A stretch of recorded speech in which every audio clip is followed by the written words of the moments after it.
Shalom, shalom à vous tous. J'espère que vous m'entendez. Soyez les bienvenus dans ce deuxième jour de jeûne et de prière sur le thème « L'Esprit de l'Éternel te saisira ». Soyez les bienvenus, je suis l'évangéliste Séverine. C'est une joie pour moi de conduire cette prière ce midi. J'espère que votre jeûne se passe bien, que vous n'hésitez pas à boire beaucoup d'eau parce qu'il fait chaud en ce moment. Vraiment que vous ne puissiez pas vous déshydrater. Et puis passer aussi un moment au frais. Voilà, si vous avez la climatisation, vraiment, c'est pas du luxe. Et la ventilation, vraiment que Dieu vous fortifie. Écoutez, nous allons commencer notre moment. N'hésitez pas à partager ce lien. N'hésitez pas également à commenter, à liker, ce qui permet aussi à ce que cet audio puisse rester avec l'algorithme et que ça puisse être conservé, participer, commenter. Ça aide aussi à cela.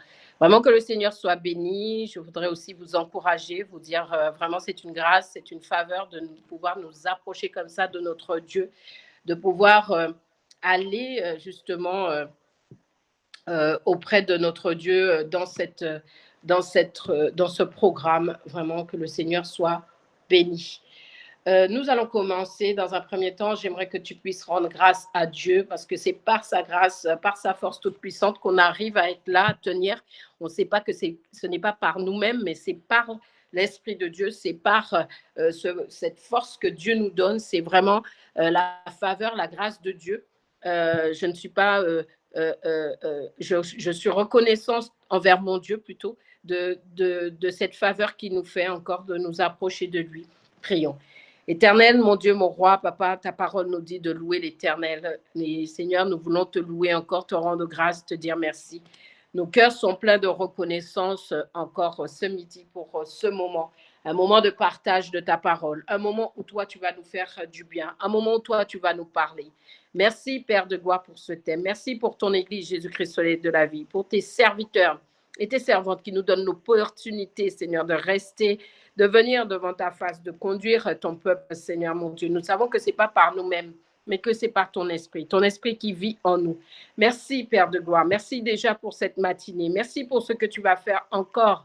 Merci pour ces paroles qui produisent en nous le vouloir et les faire. Merci pour ces paroles qui nous remplissent de ta présence, qui nous donnent encore les instructions, qui nous donnent encore à pouvoir vivre, Seigneur Père éternel, ce que toi, tu as prévu pour nous, Seigneur. Nous te bénissons, Seigneur. Nous te disons merci, Seigneur. Sois élevé, sois exalté, Père, au nom de Jésus. J'aimerais que tu puisses aussi donner l'allégeance à l'Esprit Saint qui vit en toi. Le thème, c'est l'Esprit de l'Éternel te saisira. Mais laisse-moi te dire que tu as déjà l'Esprit de Dieu en toi. Le Saint-Esprit est en toi parce que depuis que tu as accepté le Seigneur comme Seigneur et Sauveur, il t'a fait don de ce Saint-Esprit. Il t'a sûrement fait don de ce Saint-Esprit, ce cadeau qui est venu du ciel. Il a dit, il est avantageux que je m'en aille afin que nous puissions avoir la puissance de Dieu, l'autorité de Dieu, que nous puissions avoir l'Esprit de Dieu qui est aussi Dieu en tant que personne. Seigneur, nous te disons merci pour ton Saint-Esprit. Nous voulons encore donner l'allégeance à toi, Seigneur, parce que c'est toi qui nous remplis de ton esprit. Merci pour mon frère, pour ma soeur. Merci pour chacun d'entre nous, Seigneur. Tu nous donnes cet esprit de sagesse, de connaissance, cet esprit de la connaissance de la parole, cet esprit de révélation et de discernement, cet esprit qui nous saisit et qui nous aide à mettre en accord nos dons, nos talents pour faire ta volonté. Merci, Seigneur Saint-Esprit, pour l'esprit pour ta présence, pour le potentiel que tu as mis, qui est en nous. Merci, Seigneur Saint-Esprit, parce que sans toi, nous ne pourrions pas jeûner, nous ne pourrions pas prier, nous ne pourrions pas, même nous ne savons pas ce qu'il faut dire, mais nous savons une chose, Seigneur Saint-Esprit, c'est toi, ô Esprit du Dieu vivant qui exprime à Dieu ce que nous sommes dans l'incapacité de dire parce que nous sommes puissamment faibles. Merci au Saint-Esprit, merci au Dieu. Que toute la gloire et l'honneur te reviennent dans ce moment au nom de Jésus-Christ. Amen. Nous avons eu les exhortations, les encouragements, les conseils de beaucoup des serviteurs de Dieu qui sont passés avant moi. Et je bénis le Seigneur parce que c'est une grâce. Je me dis, mais qu'est-ce que le Seigneur veut encore nous enseigner? Et sûrement, tu te poses encore la question, qu'est-ce qu'il veut nous enseigner au travers de ces thèmes? On a comme passage le livre de 1 Samuel, chapitre 10, du verset 1 du verset 1 à, bon, tu peux lire un peu plus que ce qui est dit, du verset 1 à peu près, moi j'ai lu tout le chapitre parce que c'était très intéressant, mais tu peux lire vraiment jusqu'à le verset 7 ou 8, voilà. Je ne vais pas relire ce passage, on le connaît, on l'a beaucoup lu. C'est donc Samuel qui a rejoint Saül parce que Dieu, les Israéliens, le peuple israélien voulait un Dieu. Ils ne voulaient pas entendre entendre la parole de Dieu, la voix de Dieu leur faisait peur. Ils avaient vraiment une crainte de Dieu. Et quelque part, c'est admiratif cette crainte parce qu'on se demande aujourd'hui si les enfants de Dieu, si les chrétiens, si les gens ont la crainte de Dieu. Dans le monde où on vit, on se pose la question justement, est-ce qu'on a cette crainte de Dieu? Mais je voudrais t'enseigner sur quelque chose qui m'a beaucoup interpellée. Pour ça, il faut lire beaucoup de versions. Dans la version Semeur, c'est la version que j'ai choisie. J'ai été conduite comme ça par l'Esprit du Seigneur.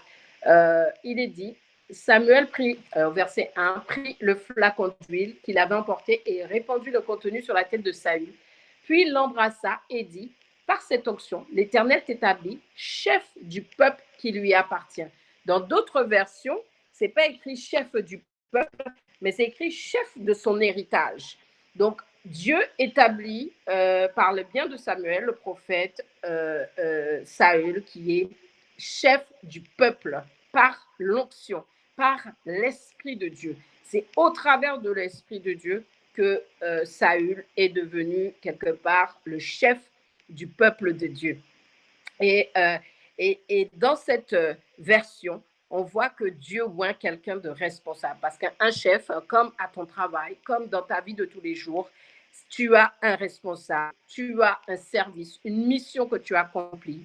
Comme dans ta famille, tu as aussi une mission, une responsabilité. Si tu es le cadet, si tu es le benjamin, etc., l'aîné, tu as une responsabilité. Chacun a une place et un rôle. Et Dieu n'a pas... le monde s'est inspiré de ce processus de Dieu, de ce procédé de Dieu. Et je voudrais t'interpeller sur ça, parce que Dieu nous oint, non pas pour avoir de l'autorité sur des gens, non pas pour faire des choses, dominer sur des gens, sur les assujettir, les mettre en esclavage, esclavage moderne ou autre, tout ce qu'on voit dans ce monde. Mais Dieu t'a oint pour une responsabilité précise. Dieu t'a oint pour un service précis. J'aimerais que tu dises Amen, parce que quand je parle, il faut que tu puisses saisir ces choses et les comprendre. Nous n'avons donc pas d'excuses. Au dernier jour, quand on ira rencontrer notre Seigneur Jésus-Christ, quand on ira à sa rencontre, quand on ira dans le royaume des cieux, on aura aussi à rendre des comptes. C'est comme on a pris les exemples déjà de celui qui avait donné plusieurs talents à ses serviteurs et il leur demandait des comptes. Ben, qu'est-ce que tu as fait avec ce que je t'avais donné? Nous aussi, nous aurons à donner, à rendre des comptes auprès de Dieu par rapport à nos responsabilités sur cette terre.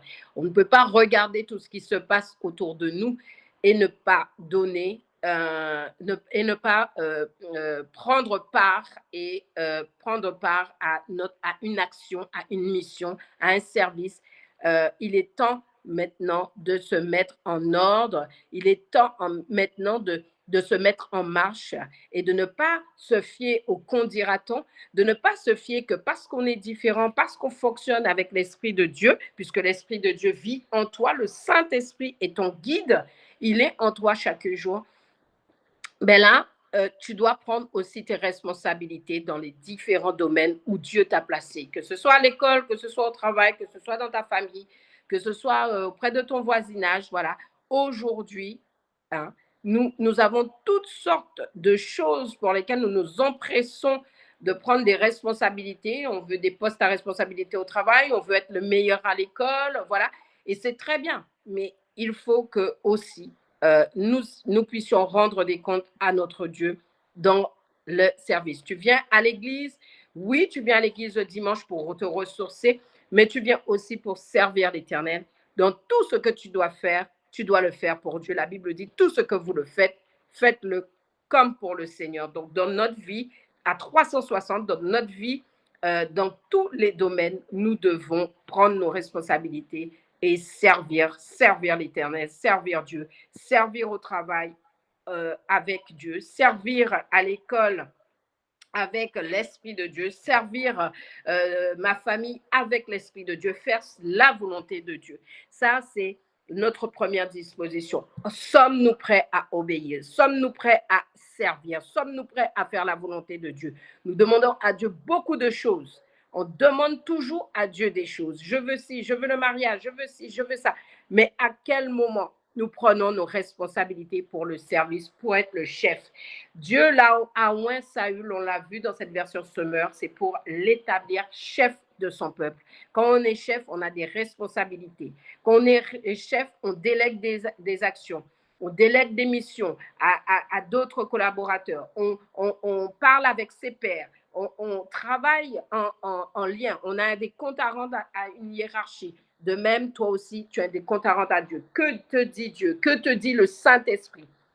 Donc, c'est toi qui gouvernes. C'est toi qui sauveras ta famille. C'est toi qui, par toi, que Dieu passera pour sauver ta famille. Mais pour cela, il faut que tu sois loin. Il faut que tu sois loin. Il faut que tu sois cette personne qui va faire qui va se laisser conduire par l'Esprit.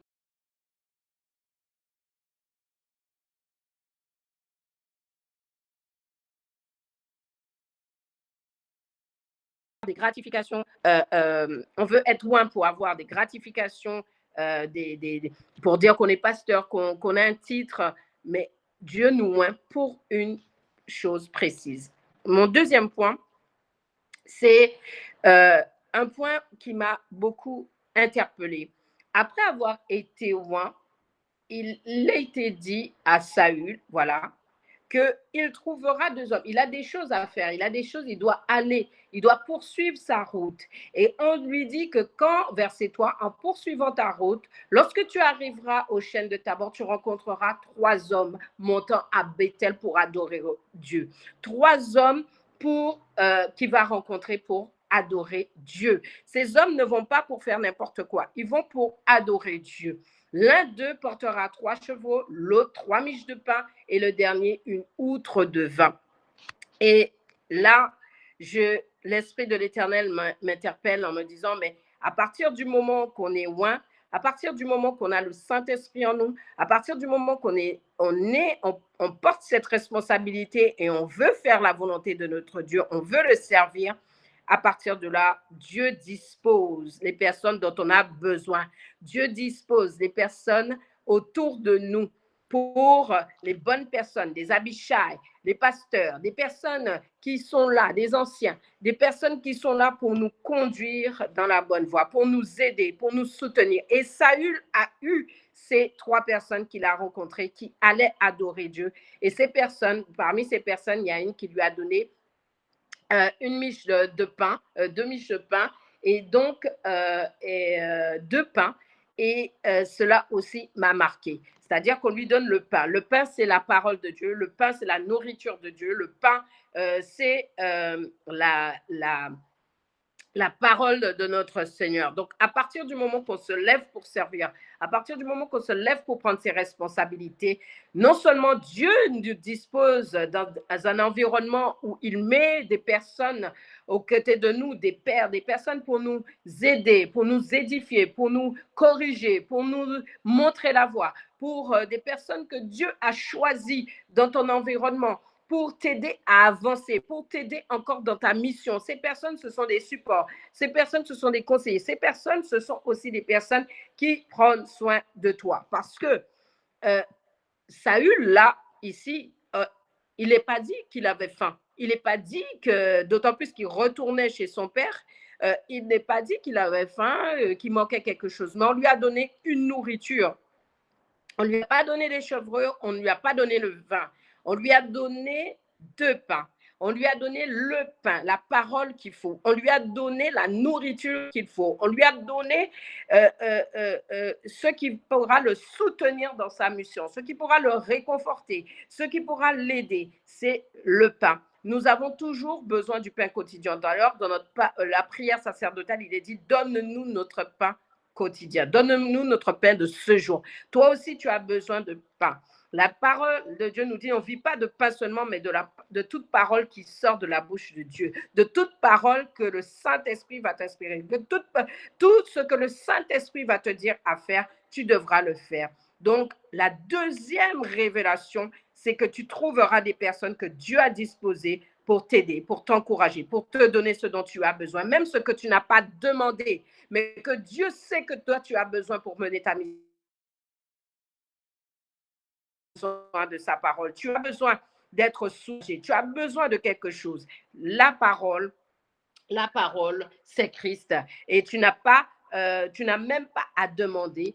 Il est là avec toi. Il est là en toi. Encore faut-il que tu puisses soutenir, comprendre, être à l'écoute, être sensible, être dans cette relation d'intimité avec ton Dieu, être dans cette relation de timidité avec l'Esprit de Dieu. Dieu nous a donné son esprit pour qu'on puisse savoir ce qu'on doit faire. On dit que l'Esprit, c'est lui qui nous convainc de péché, de jugement, du péché et du jugement. C'est lui qui nous conseille, qui nous aide à voir la vérité face à tout ce qu'on vit dans ce monde. Aujourd'hui, quelle est ta relation d'intimité avec le Saint-Esprit? Quelle est ta relation d'intimité pour avancer avec ton Dieu dans cette mission? Oui, peut-être tu t'es levé et tu veux mener ta mission avec responsabilité. Oui, tu sais qu'il y a des pasteurs, des personnes autour de toi, dans ton entourage, des frères, des sœurs en Christ qui peuvent t'encourager, t'aider, des personnes que Dieu dispose autour de toi, peut-être aussi dans ton environnement familial. Tu as des pasteurs, tu as des personnes qui sont loin. Mais encore, est-ce que tu as cette parole? Est-ce que tu as la vérité pour ceinture? Est-ce que tu as cette parole qui va te soutenir? Est-ce que tu as aussi cette relation d'intimité avec le Saint-Esprit? Une autre chose aussi qui m'a beaucoup interpellée, et je bénis le Seigneur parce que vous savez, c'est à force de lire, et je me dis, mais il y a encore d'autres choses. C'est être observateur. Être observateur et repérer les signes que Dieu donne.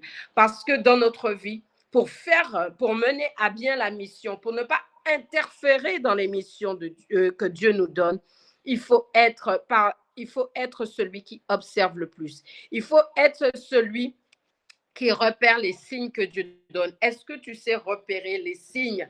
Les signes quand le Saint-Esprit te dit non, ne va pas par là, tourne par là, avance tout droit, recule, non, ne sors pas, fais telle chose, prends ta Bible, etc. Chaque fois que tu as ça, ou alors est-ce que tu dis, ben non, je ne vais pas lire aujourd'hui, je ne vais pas, à la télé, il y a un programme de télé-réalité, de je ne sais trop quoi, sur les réseaux sociaux, voilà. Comment tu t'abandonnes à Dieu? Comment tu t'abandonnes? Es-tu en contact, en intimité? Est-ce que tu respectes? Est-ce que tu obéis? Est-ce que tu es observateur? Et on va le lire encore dans aussi 1 Samuel, verset 10. La Bible dit, donc au verset 2, au verset 3, en poursuivant ta route, lorsque tu arriveras au chêne de Tabor, verset 3, tu rencontreras donc les 3 hommes à Béthel pour adorer Dieu. L'un portera 3 chevreaux, l'autre 3 miches et le dernier une outre de vin. Ils te salueront et t'offriront 2 pains. Tu les accepteras. Après cela, tu arriveras à tel endroit où se trouve une garnison de Philistins. Puis, en entrant dans la ville, tu rencontreras une confrérie de prophètes. Là, on lui fait tout le descriptif de ce qu'il va faire, tout le descriptif de ce qu'il va rencontrer dans sa mission. Le Saint-Esprit est celui qui va te donner aussi tout ce descriptif. Maintenant, es-tu observateur? Es-tu la personne qui va observer ces choses et les garder, ces consignes pour pouvoir les mettre en place? Est-ce que tu es celui qui va repérer ces signes, hein, et comme Saül, pour pouvoir suivre le rythme, le tempo que Dieu a mis dans ta mission? Et là, et ça aussi, c'est le Saint-Esprit de l'Éternel. Qu'on dit, il te saisira.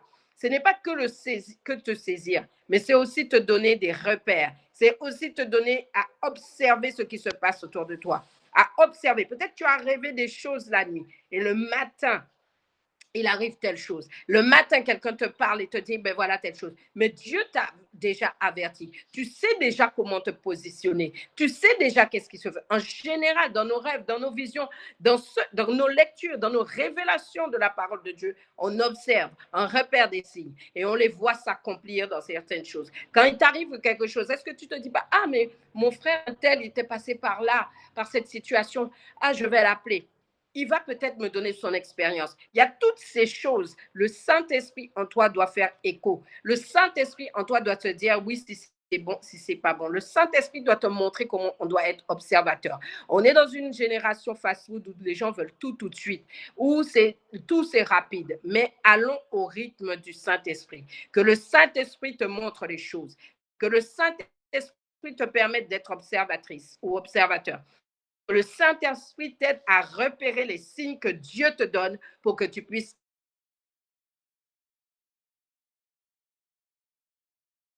que tu t'abandonnes à Dieu au nom de Jésus-Christ. Amen, car ceci aussi est mon partage. Verset 6. Alors l'Esprit de l'Éternel tombera sur toi, tu deviendras tout exalté comme eux et tu seras changé en un autre homme.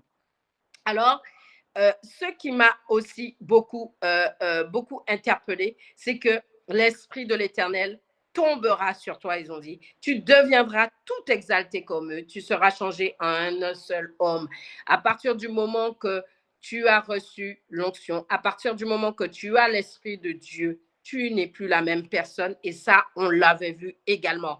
Tu ne dois plus te regarder comme avant, avec ton passé. Tu ne dois plus te regarder avec ce que les gens disent de toi par rapport à ton passé. Mais tu dois te dire, je suis serviteur, je suis servante de Dieu. Je suis là pour accomplir la mission que mon Dieu m'a donnée dans tous les domaines. Et le Saint-Esprit, tu dois être dans cette relation d'intimité parce que tu n'es plus la même personne, mais tu es rempli de l'Esprit de Dieu.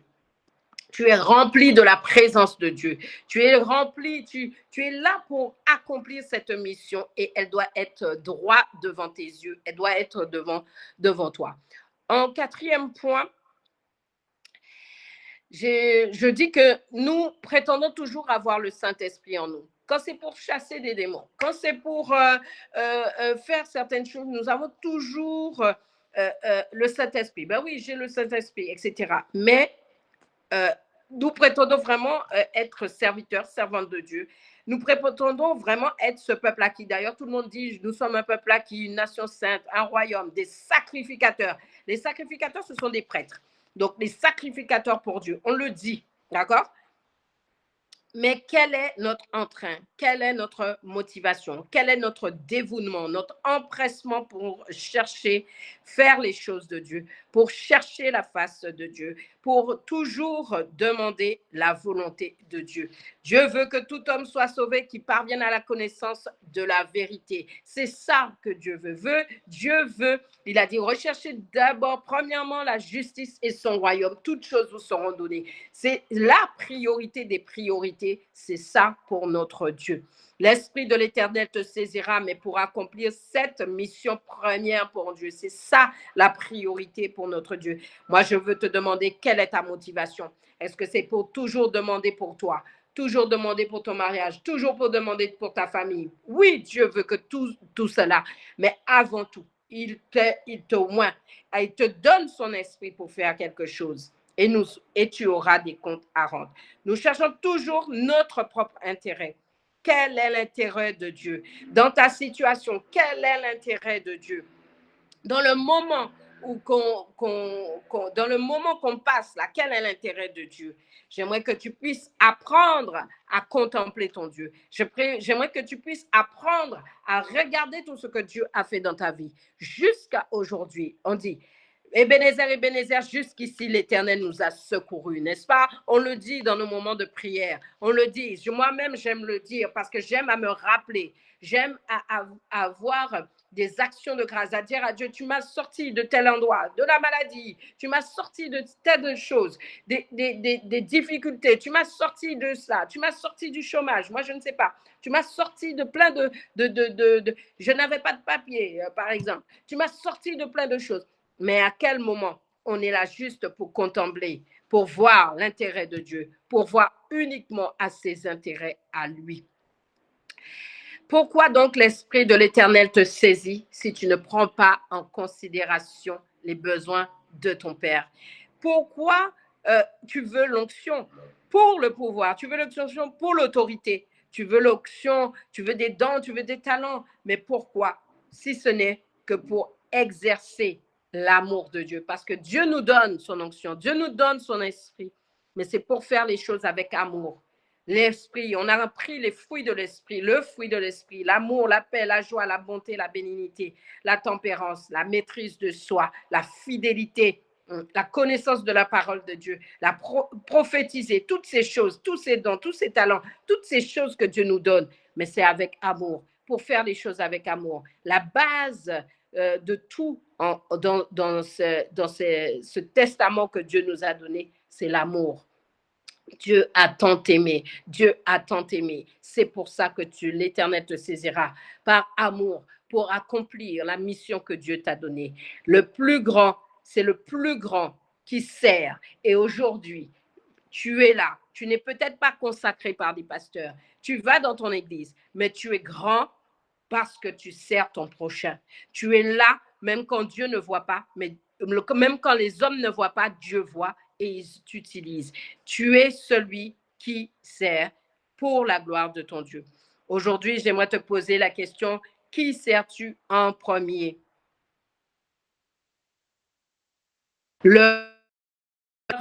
Aristide nous avait parlé des idoles. Quelles sont tes idoles? Fais le nettoyage. Continue à faire ce nettoyage. Même après ces moments de jeûne et de prière, reste en intimité avec ton Dieu. Fais le travail pour lequel Dieu veut te rémunérer, pour lequel Dieu t'a oint et pour lequel il y a une grande récompense. Rentre dans ta destinée. Lève-toi de ton église, de la place que tu occupes. Et occupe-toi aussi des autres. Ils ont besoin de toi. Le monde a besoin de toi. Les gens à l'extérieur ont besoin de toi. Les serviteurs de Dieu, on a tous besoin les uns des autres.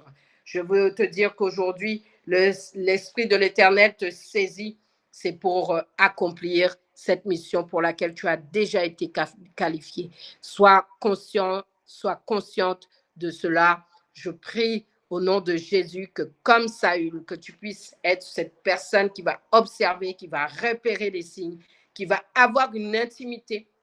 Je prie que ton Dieu puisse te donner ce potentiel avec les moyens qu'il faut, parce que notre Dieu est un Dieu amour et il peut nous donner, il a à sa disposition. Il dispose tout homme, même nos ennemis, il les dispose pour nous propulser de l'avant. Notre Dieu n'est pas limité. Notre moment de jeûne et de prière se termine, mais ta relation avec ton Dieu, la relation avec ton Saint-Esprit, son Saint-Esprit, l'Esprit qui vit en toi ne s'arrête pas, il continue chaque matin. Chaque matin, il y a un renouvellement. Que le Seigneur vous bénisse. Nous allons prier. Je veux que tu puisses réfléchir à tout ce qu'on a dit. Je veux que tu puisses prendre conscience de cela. Je veux que tu puisses te dire, prendre une décision Je me lève pour servir Dieu à l'extérieur, pour évangéliser. Je me lève pour imposer la main aux malades et qu'ils soient guéris. Je me lève pour apporter la bonne nouvelle. Je me lève pour faire selon ce que l'Esprit de l'Éternel me dira de faire. Amen. Nous allons prier. Tu vas prier, tu vas dire à Dieu, Seigneur, je prends la décision de m'élever, je prends la décision d'être responsable, c'est responsabilité. Je prends la décision aujourd'hui dans ce jeûne de faire ta volonté et de me lever pour te servir comme tu le souhaites, comme selon ta volonté. Prions.